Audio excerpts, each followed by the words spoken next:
Hello everyone, welcome to my channel. My name is Sarthak and आज मैं इस video में बात करूंगा अपने लास्ट ईयर के आईबीपीएस क्लर्क का जो मेरा एक्सपीरियंस रहा था। आज ये वीडियो सिर्फ उसी के ऊपर है, तो आज मैं उसी की बात करूंगा एंड क्या रहा था मेरा पिछले साल का एक्सपीरियंस आईबीपीएस क्लर्क के मेंस का।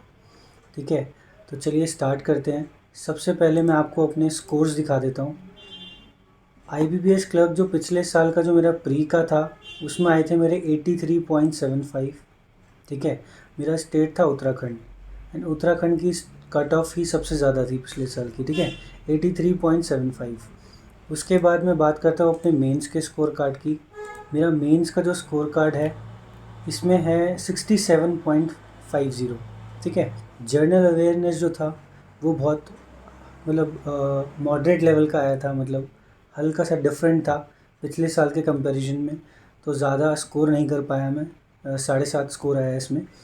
जर्नल इंग्लिश में 19.75, रीजनिंग में 19.25 एंड क्वांट में 21, तो टोटल बना था 67.5।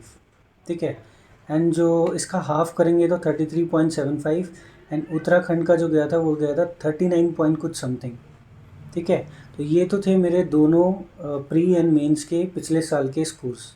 ठीक है, अब मैं बात करूँगा मैंने इनसे क्या सीखा और क्या मेरा एक्सपीरियंस रहा था। ठीक है, तो इस वीडियो में मैं 2 मिस्टेक की बात करूँगा जो मैंने पिछले साल करी थी। सबसे पहली जो मिस्टेक है वो है आप कभी भी प्रिडिक्ट नहीं करें कट ऑफ को बिफोर द एग्ज़ाम। ठीक है, तो मैंने पहला पॉइंट ही लिखा है कि don't predict the cut off before the exam, क्योंकि मैं जब एग्ज़ाम देने गया तो मैंने उससे पहले ही कट ऑफ का एक गैस लेके चला था मैं कि 90 से ऊपर मुझे अटेम्प्ट करने हैं, तब जाके कोई सिलेक्शन के चांसेस हैं। और ऐसा मैंने क्यों करा था मैं आपको बता देता हूँ। ये है आईबीपीएस क्लर्क की मेंस की कट ऑफ पिछले 3 साल की। ठीक है, 18, 19 एंड 20 और 21 जो तो था पिछला साल था। ठीक है, उत्तराखंड पे चलते हैं। ये रहा उत्तराखंड। 49 का मतलब आपको स्कोर करना पड़ेगा एटलीस्ट 100, 100 का हाफ 49।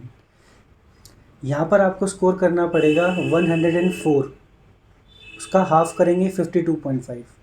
उससे पिछले साल 106। तो आप देख रहे हैं जो उत्तराखंड का कट ऑफ का सिनेरियो जो था वो क्या था, ऑलमोस्ट 100 के पास या 90 के पास। और अगर मैं पिछले साल की बात करूँ, ये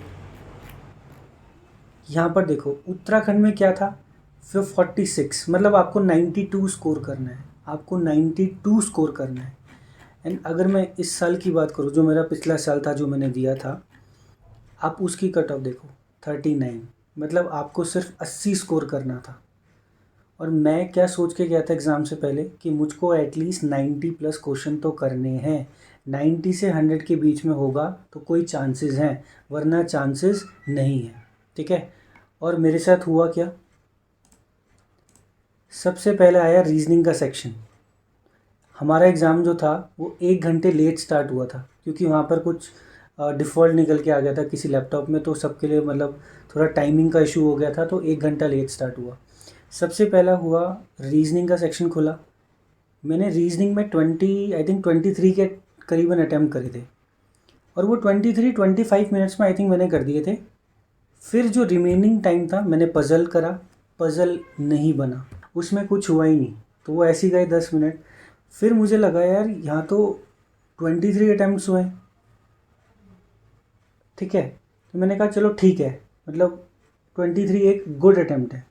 फिर आया जर्नल अवेयरनेस। जर्नल अवेयरनेस आ रहा था आउट ऑफ द बॉक्स, और मेरे अटैम्प्ट थे सिर्फ आई थिंक 9 या ऐसी कुछ थे, 10, 9 या 10 थे। अब मुझे नहीं पता था कितने मार्क्स आएंगे, और उसमें से 1-2 तुक्के भी थे, तो मुझे नहीं पता था क्या होगा। और जर्नल अवेयरनेस की वजह से मुझे लगा कि अटैम्प्ट तो बहुत बेकार चले गए। क्यों? क्योंकि रीजनिंग में हुए थे 23, पता नहीं कि गलत क्या होगा सही क्या होगा। 23 यहाँ, 10 यहाँ पे, अभी तक था 33 अटैम्प्ट। टोटल मेरा कितना हो रहा था 33। अब मुझे करना था 60 प्लस, 90 को क्रॉस करने के लिए I have to score at least 60 plus in the remaining 2 section, जो कि थे इंग्लिश और क्वांट। फिर आया उसके बाद इंग्लिश सेक्शन। इंग्लिश सेक्शन में आई थिंक जितना मुझे पता था 22 या 23 के करीबन मुझे लग रहा था मेरा करेक्ट आंसर्स हैं, मतलब एक्यूरेसी पूरी 100%, मगर मुझे अटैम्प्ट पहुंचाने थे अपने 60 प्लस, तो उसके चक्कर में मैंने और अटैम्प्ट करे, ठीक है। तो आई थिंक वही मिस्टेक वहाँ पे हुई। एंड अब मेरा इंग्लिश सेक्शन में भी उतना अटैम्प्ट नहीं था, रीजनिंग में भी 23 था, और जर्नल अवेयरनेस तो ख़राब ही गया था। तो 10, 25 या 26 यहाँ पे थे, यहाँ पर रिमेनिंग थे 23 और 26 हो गया 49, 49 और 10 हो गया कितना 59। अब मुझे यहाँ पर एटलीस्ट स्कोर करना था 30 प्लस।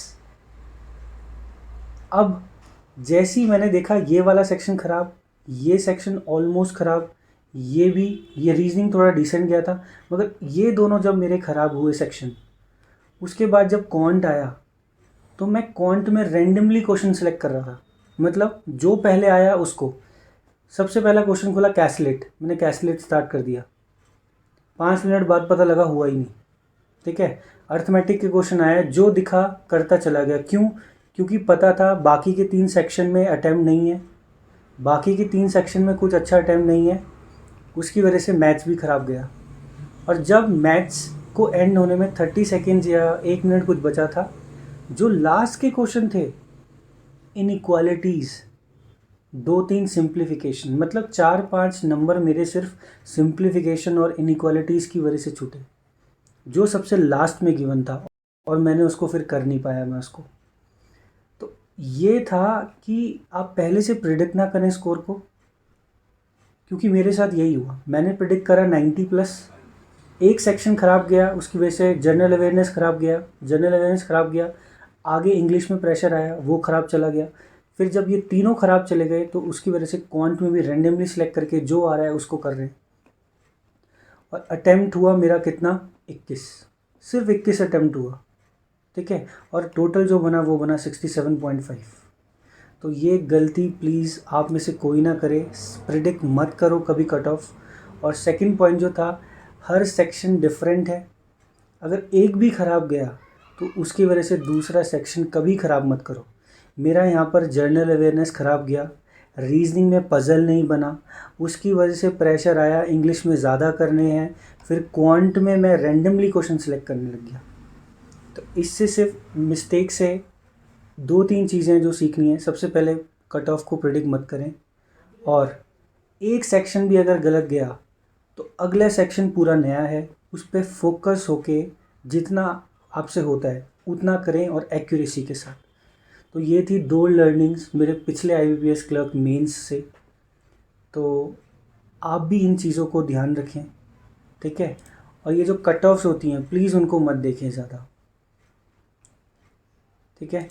और इस बार मैंने अभी तक तो फॉर्म नहीं भरा है, और मैं इस बार सोच रहा हूँ कि मैं दिल्ली से भरूँ, क्योंकि उत्तराखंड में सिर्फ 13 वैकेंसीज़ हैं, एंड दिल्ली में है 120 के अराउंड। सो मे भी हो सकता है मैं इस बार दिल्ली से भरूँ, ठीक है। तो ये था आज की वीडियो में। अगर आपको ऐसी वीडियोस अच्छी लगती है तो आप चैनल को सब्सक्राइब कर सकते हैं, लाइक कर सकते हैं, और इस वीडियो को प्लीज़ शेयर करें सबके साथ, ताकि सबको इस गलती के बारे में पता लग पाए, ठीक है। क्योंकि आप सबको मेंस देना है, तो मेंस में ये चीज़ें इम्पॉर्टेंट होती हैं जो आपको ध्यान रखनी है।